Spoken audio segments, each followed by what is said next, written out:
Konflik internal Golkar terkait legalitas kepengurusan hingga kini terus berlanjut. Mahkamah Partai Golkar Munasria memutuskan membentuk tim transisi yang diketuai oleh politikus senior Golkar sekaligus Wakil Presiden Yusuf Kala. Tim transisi ini diharapkan bisa menyelesaikan konflik internal. Ternyata tidak diterima dan dipertanyakan legalitasnya oleh kubu Abu Rizal Bakri. Lantas akan seperti apakah langkah tim transisi ke depan? Mampukah tim ini menyelesaikan perselisihan internal dan kembali menyatukan Golkar, atau justru tim transisi hanya sia-sia saja? Kita akan membahasnya bersama pengamat politik Hanta Yuda, politikus Golkar kubu Ical Yoris Rawe, dan nanti kita juga akan bergabung dengan anggota tim transisi Sumarsono. Selamat malam kepada Mas Hanta dan Bang Yoris yang sudah hadir pada malam hari di studio kami. Terima kasih.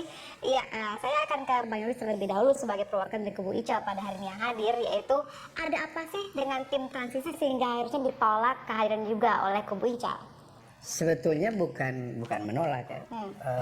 Dan juga saya ini tim penyelamat partai yang kebetulan sekarang itu bisa bersama-sama dengan Abu Rizal Bakri karena ada kesepakatan yang beliau patuhi apa yang sudah disepakati bersama-sama dengan Agung Laksono untuk menyelesaikan masalah Golkar secara komprehensif sejak tanggal 30 Mei tahun lalu. Yang juga saya pikir Hanta kita sering berdiskusi soal itu. Jadi begini, bukan kami tidak mau mengakui tim transisi, tetapi dasar hukumnya.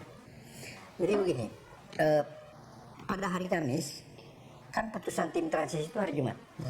Hari Kamis pagi jam 10 saya ditelepon oleh Pak Muladi. Kemudian saya ketemu beliau di salah satu hotel setengah 3 sore, berdiskusi tentang kesepakatan yang sudah dibangun di internal tim Mahkamah Partai.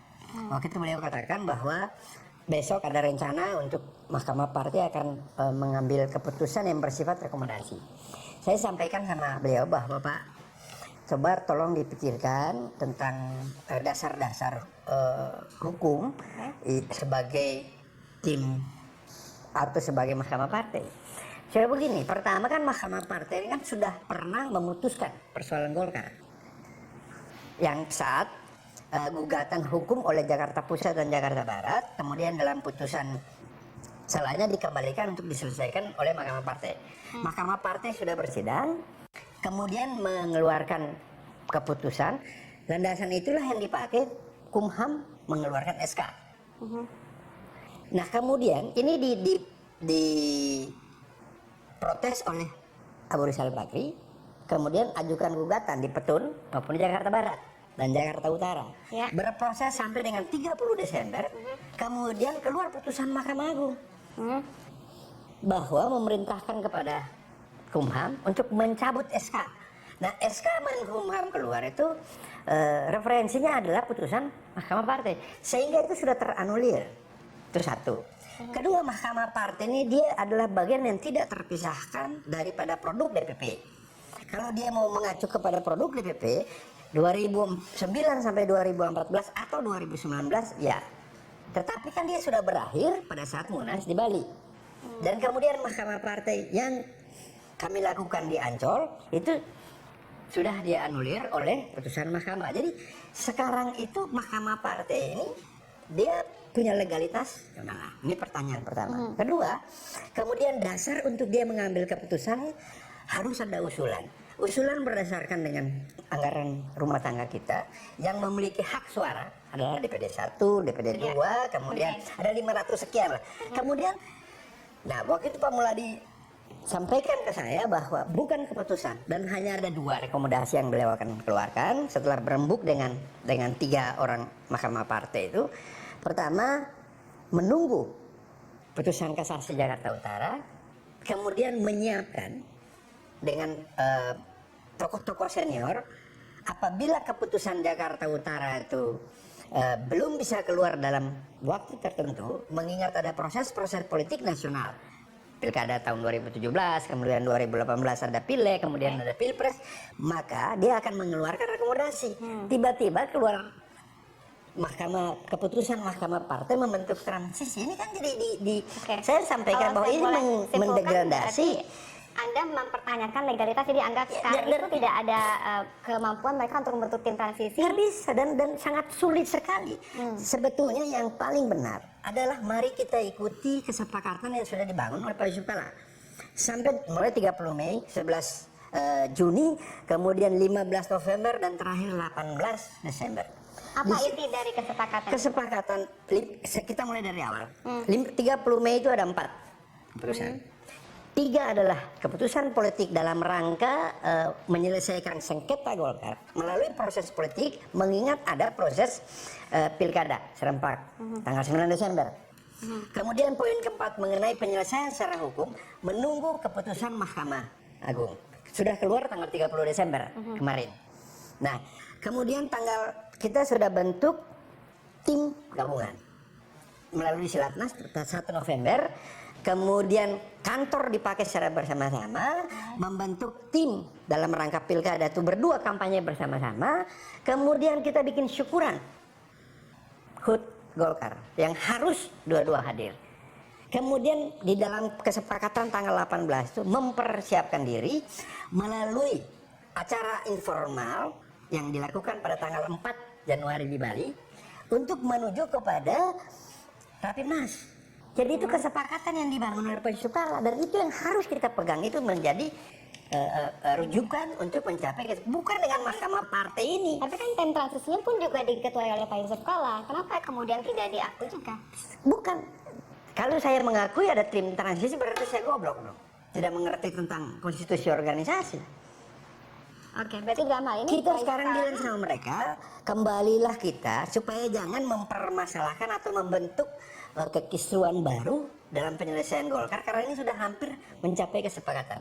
Begitu kita masuk tanggal 23 Januari ini, di dalam Munas itu kan hanya 2 masalah sebetulnya. Pertama adalah pernyataan politik resmi Partai Golkar mendukung pemerintah atau berada di dalam jajaran. Kemudian mempersiapkan diri untuk menghadapi proses-proses politik ke depan dan Munas.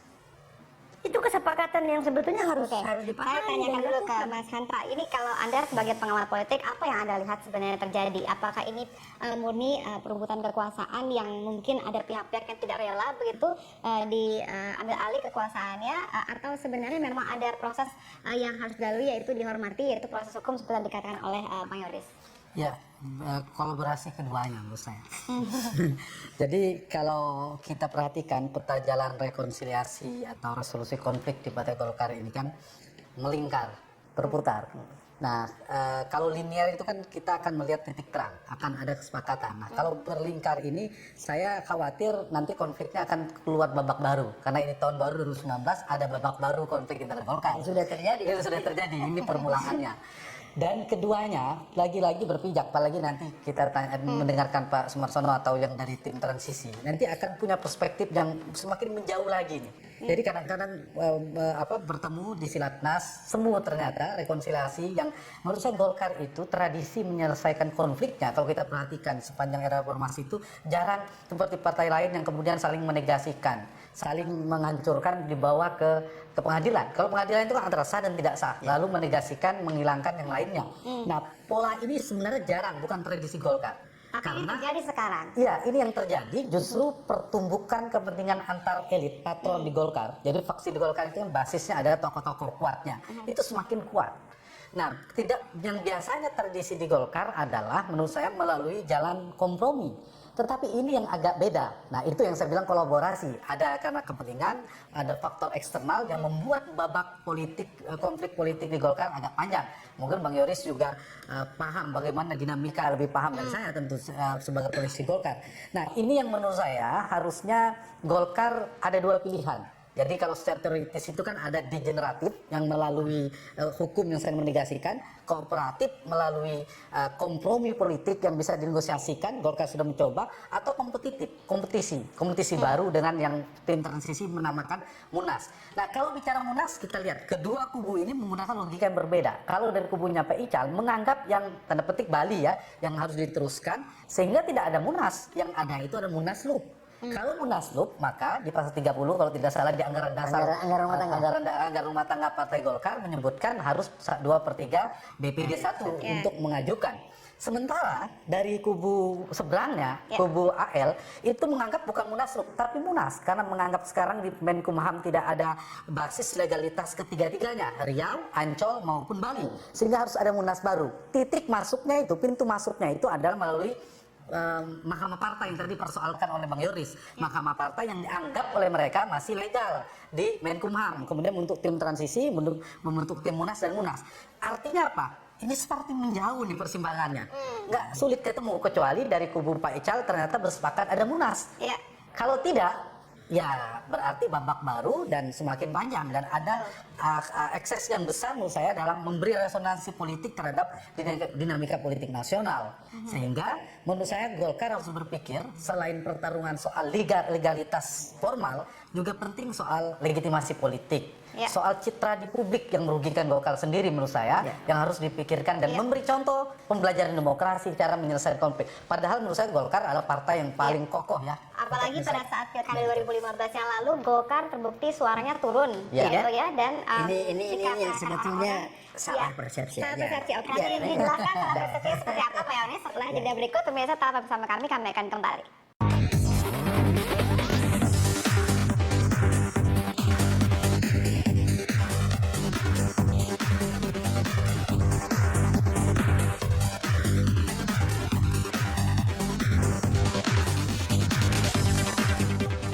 Kita lanjutkan dialog kita, pemirsa. Tadi kita sempat membahas bahwa ternyata konflik internal Golkar ini juga berpengaruh terhadap pendapatan suara Golkar dalam pilkada 2015, dan ini juga diamini oleh salah satu fungsionaris Golkar yaitu Aceh Hasan Sadzili yang disampaikan kepada media bahwa konflik internal ini membuat citra partai menjadi negatif, dan akhirnya orang kemudian memandang bahwa kemudian pilkada ini juga membuat suara Golkar menjadi turun. Nah, ada tadi mengatakan salah persepsi seperti apa maksudnya?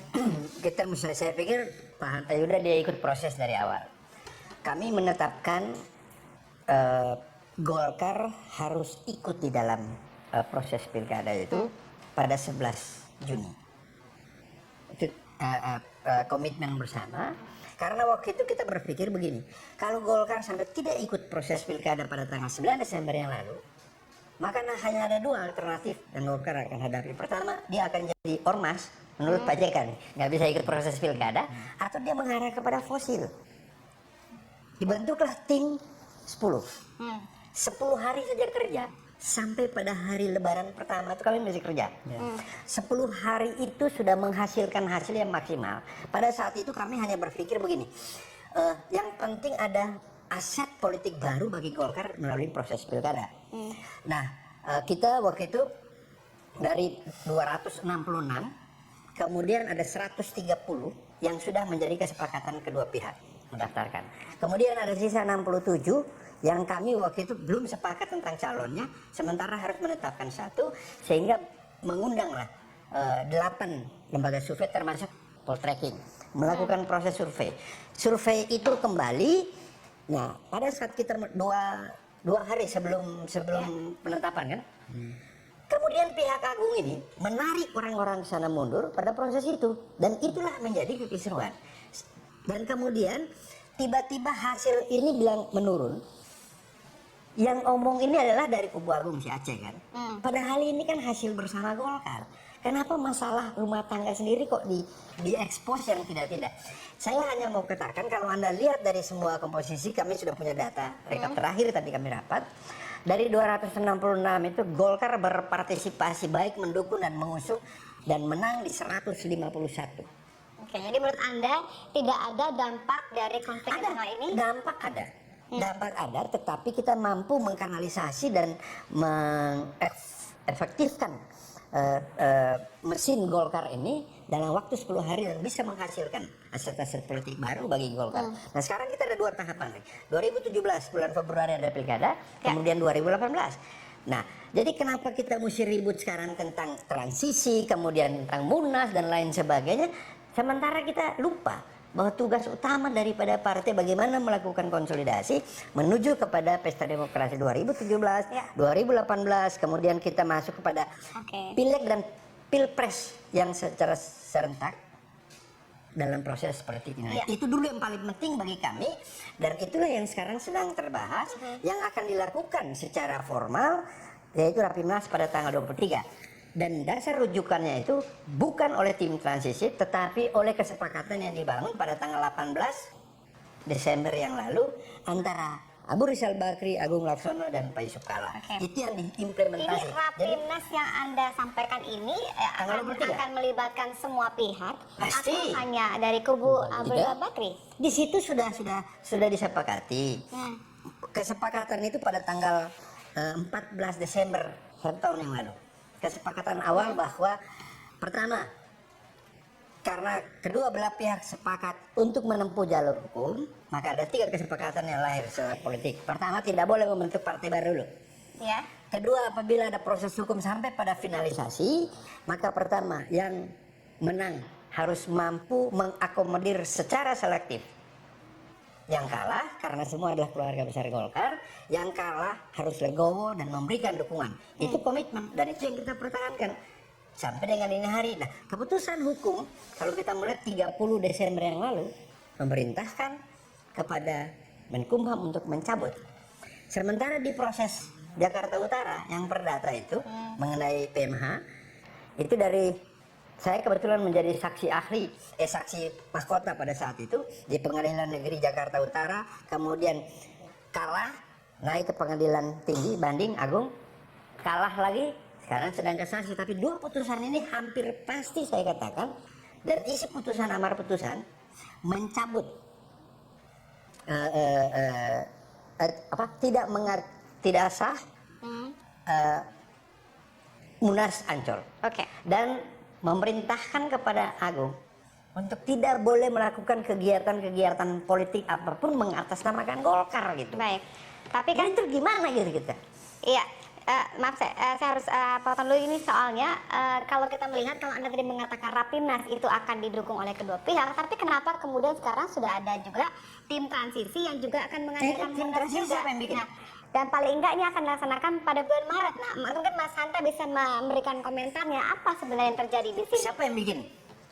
Ya, artinya kan nggak, saya kata-kata di melingkar sama dengan babak baru, model yang baru, namanya ada tim transisi, akhirnya masih ada 2 Golkar. Sehingga menurut saya Golkar harus memikirkan 5 hal sekaligus. 1, harusnya mencari resolusi seperti apa menyelesaikan soal perebutan soal legalitas formal. Yang kedua, soal legitimasi politik. Legitimasi politik itu pengakuan dari tanda petik ya pemerintah, dari mitra kerja dan sebagainya. Yang ketiga, Golkar harus memikirkan citra publik keluar. Tapi katanya tidak terpengaruh. Merugikan. Menurut saya akan merugikan. Merugikan pasti. Merugikan. Tapi tidak seperti apa yang Datanya begini, saya Golkar ini kan faksionalismenya paling tajam ya. Tapi biasanya paling bisa mengeluarkan konfliknya. Kalau selesai bikin partai baru atau ya seperti Pak Akbar Tanjung, kalau kalah dengan Pak JK di Bali ya sudah off dulu di pengurus struktural, tetapi kemudian aktif lagi, kira-kira begitu. Nah, kalau kita perhatikan di Golkar ini mekanisme ketika ada beberapa kelompok, katakanlah ya, kalau kita perhatikan MPG menggunakan logika MPG, kemudian menggunakan logika yang satunya menggunakan logika Bali yang lebih abstrak dan seterusnya. Nah, ini yang saya pikir bukan logika, itu putusan hukum kan? Nah, ada 2 hal logika. Nah, sehingga yang harus diperhatikan Golkar, saya sering istilahkan ini turbulensi faksi menyebabkan degradasi kursi.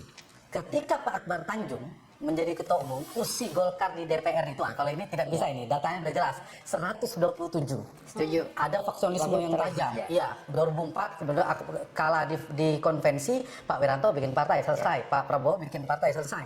Kemudian konvensi Munas di Riau, kemudian Pak Surya Paloh kalah, kemudian bikin partai selesai. Dan ini nih agak beda yang satu ini. Nah, ketika era Pak JK turun, kursi Golkar itu tinggal 107. Turun terus. Sampai Sekarang dia turun lagi, tinggal 91. Kalau begini lagi, Akan turun kita lagi. bisa prediksi akan turun lagi. Pasti. Akan turun pasti, apalagi Marus sudah bilang pasti. Nah, karena itu pilihan bagi Golkar dengan situasi seperti Rekonsiliasi ini, rekonsiliasi, pilihan rekonsiliasinya jangan melalui degeneratif istilah setiap teoritisasi ke hukum, karena nggak menyelesaikan bagi Golkar. Pasti. Pilihannya dua, kooperatif atau kompetitif, Ya. buka arena kompetisi baru. Apapun namanya, entah Munas atau Munaslup disepakati bersama, atau pilihan kooperatif negosiasi. Tapi yang model negosiasi ini udah sering sekali ya, Bang Yoris dilakukan, ada Silatnas, gagal lagi. Padahal saya udah sempat bilang selamat waktu itu, Ya. ke Bang Yoris, wah Tanggal ini 1 akan ada November, bagian. kan? Ternyata gagal lagi. Nah, ini bagi Golkar pilihannya rebut-rebutan, kemudian berkuasa, masing-masing mengatakan ketua umum, masing-masing mengatakan pengurus Golkar, tapi kekuasaan kecil. Padahal Golkar itu selalu pemegang pendulum, bandul politik di parlemen. Dulu, sekarang kita lihat terombang-ambing, sehingga mengikuti alur, kemudian menunggu legalitas. Yang dirugikan akhirnya apa? Golkar saja. Oke, jadi kalau kita lihat sebenarnya sekarang yang terjadi justru kompetitif begitu ya, karena Iya. satu mau jalan Rapimnas, satu mau jalan Munas Tapi begitu ya. masing-masing yang bagus itu resolusi konfliknya kompetitif, membuka arena kompetisi baru. Yang Sama-sama kedua-duanya Ya. sepakat buka yang bagus Saya pikir terbuka. ini nanti. Tapi Oke, kedua-duanya tidak. tapi kita jangan bahas dulu, kita harus jeda. Kita sudah Sabar dulu, disimulasikan. tahan dulu Mbak Yoris dan Mas Hanta. Kami akan kembali saja jeda berikut ini. Pemirsa tetap bersama kami dan kami juga menggunakan Anda untuk berpartisipasi dan dialog kami untuk menghubungi telepon yang tertera di layar kaca Anda. Kami akan kembali untuk Anda sesaat lagi.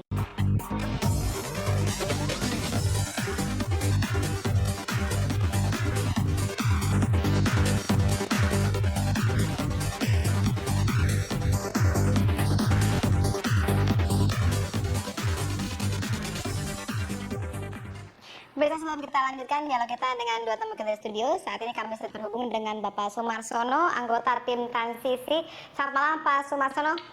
Selamat malam, Mbak. Iya, Pak Sumarsono, ini Anda dikabarkan harus turun gunung begitu ya untuk menyelesaikan permasalahan di Golkar. Ini bagaimana tampaknya kalau kita lihat dari jawaban kubu Ical yang mengatakan mereka tetap akan melaksanakan Rapimnas, sementara tim transisi mengatakan juga akan mengadakan Munas. Nah, ini bagaimana tampaknya semakin jauh dari rekonsiliasi? Ya, demikian kalau menurut pandangan saya pribadi, karena tim transisi ini sendiri kan belum rapat ya. Kita sendiri kemarin baru terima SK-nya, itu saya juga terkejut karena sudah 5 tahun tidak di politik tapi di Palang Merah ya. Saya kegiatannya di Palang Merah Indonesia.